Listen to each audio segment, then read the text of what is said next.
Hola a todas las personas. Este pequeño taller tiene como objetivo hablar sobre las deliberaciones después de un debate en el formato de parlamentario británico y estaremos recopilando tres grandes temas que se abordarán de manera breve, a pesar de que obviamente hay talleres que son mucho más extensos en esto y les recomendamos poder acceder a ellos a partir de un compilado que haremos para ustedes.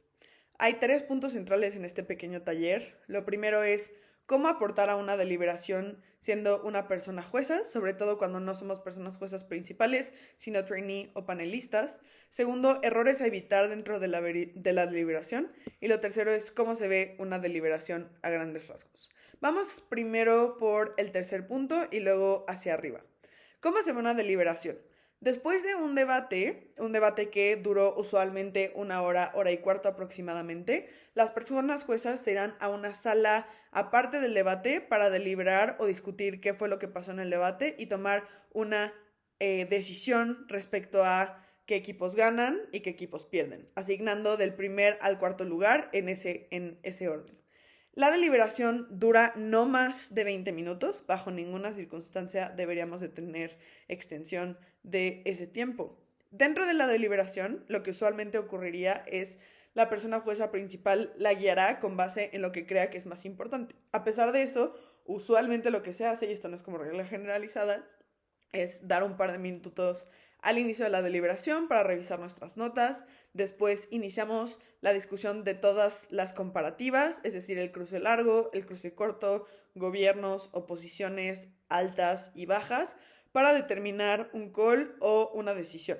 Las decisiones se pueden dar en consenso, es decir, los paneles inicialmente tenían decisiones que no eran iguales, pero al final se llega a una decisión que es igual y por ende es en consenso.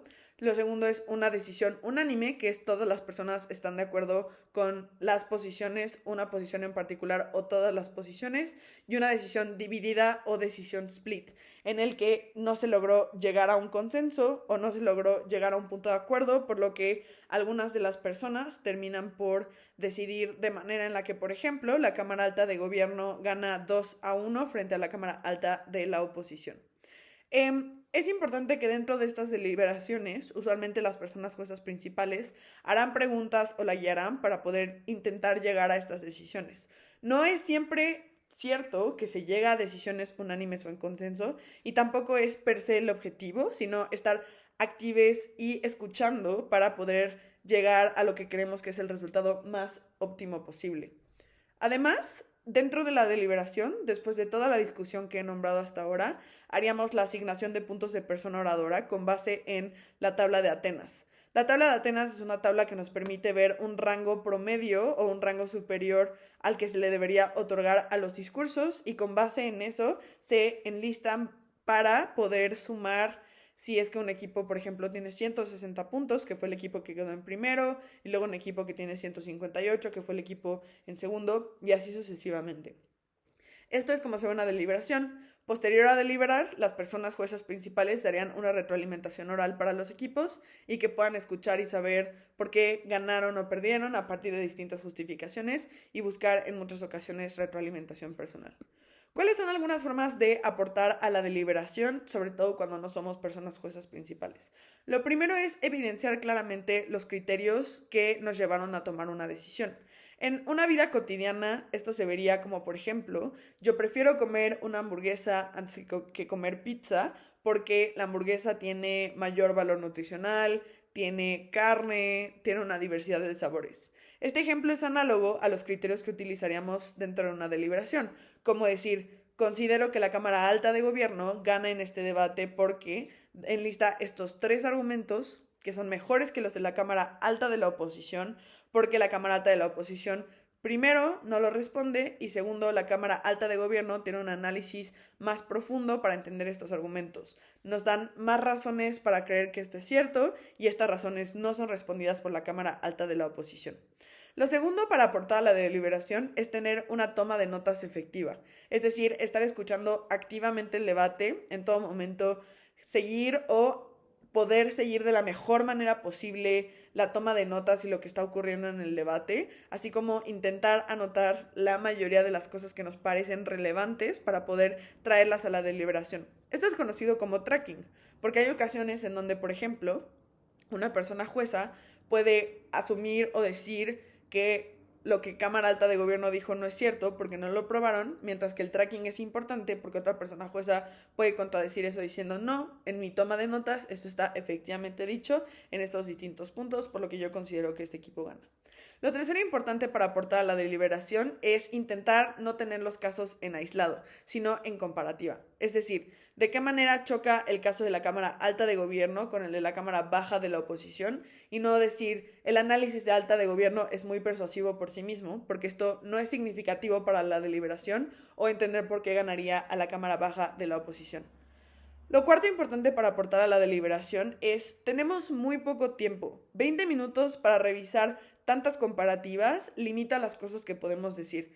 Por eso la toma de notas y subrayar lo que creemos que es más importante para nosotros es muy importante. Las respuestas más concisas nos permiten responder mejor al panel y llevar de la mejor manera posible la deliberación. Recomendaría no extenderse más de 3 minutos, que ya es demasiado tiempo para aportar en la discusión, sobre todo porque habrá más personas en el panel con nosotros, pero 1 minuto de información muy precisa, respondiendo a la pregunta de la persona jueza principal, es más que suficiente para aportar significativamente a una deliberación. Lo último es tener confianza en el call que estás dando, pero también reconocer que estamos aprendiendo y que en muchas ocasiones ese aprendizaje implica cambiar de opinión. Así que intentar permitir que la persuasión del resto de las personas del panel exista y estar dispuestas a cambiar de opinión, siempre y cuando esto no sea ceder porque es fácil o porque la otra persona puede tener más experiencia que yo y por ende siempre lo tiene correctamente. A pesar de eso, es importante estar abiertos y abiertas a que este tipo de cosas pasen. ¿Cuáles son algunos errores a evitar durante la deliberación? Lo primero es aportar desde el yo creo. Esto se ve como preferencias de estilo o de contenido. Cosas como afirmar, yo creo que la Cámara Alta de la oposición gana porque fueron muy persuasivos y dijeron esto de una forma muy impactante, no es un criterio válido para decir que la Cámara Alta de la oposición ganó. O decir, yo, Natalia, considero que la alta de la oposición gana porque usaron un argumento sobre relaciones internacionales y como yo soy internacionalista, esto es cierto, porque esto no necesariamente estuvo explicado por los equipos o no tiene un análisis para entender por qué es cierto en primer lugar de parte de los equipos. Esos huecos lógicos no son cosas que yo debería de poder rellenar y por ende no es válido juzgar desde el yo creo. Lo segundo que es absolutamente erróneo y que no debería ocurrir es hacer faltas de respeto en el panel o interrupciones a las personas que están hablando. Por ejemplo, si la persona jueza principal, después de haberme dado el espacio para dar la palabra, me pide que por favor sea concisa o que por favor ya no hable porque tenemos poco tiempo de una forma respetuosa, es inadmisible que yo diga o que siga hablando o que la interrumpa. O por otra parte decir, yo considero que tu call es absolutamente erróneo y estúpido, es una gran falta de respeto y jamás debería de ocurrir dentro de los paneles.